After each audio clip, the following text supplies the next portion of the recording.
Bienvenue sur Afromédia, votre chaîne pour les analyses percutantes sur l'Afrique d'aujourd'hui. Aujourd'hui, on plonge au cœur d'un scandale qui secoue le Cameroun, un détournement présumé de 3 milliards de francs CFA au Sénat. Restez avec nous pour décrypter cette affaire explosive. Alors, que s'est-il passé? Allons-y étape par étape.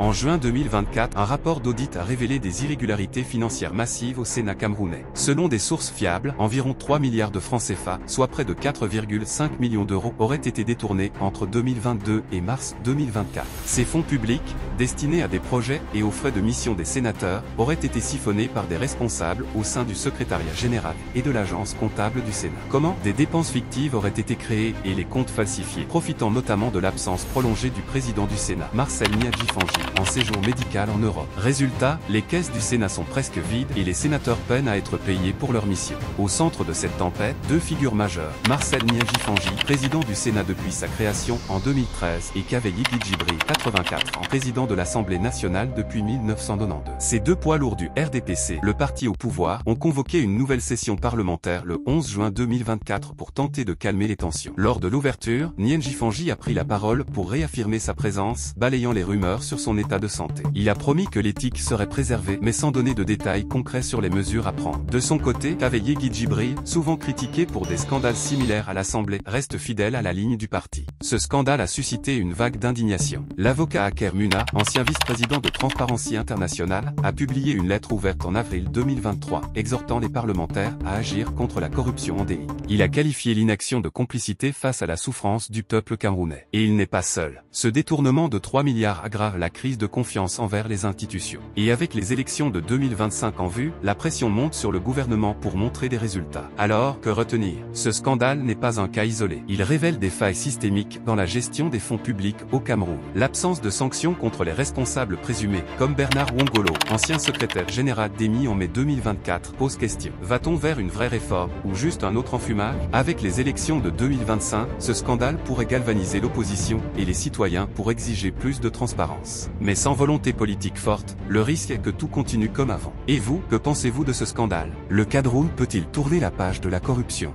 Dites-le nous en commentaire, abonnez-vous à Afromédia pour ne rien rater et activez la cloche pour nos prochaines analyses.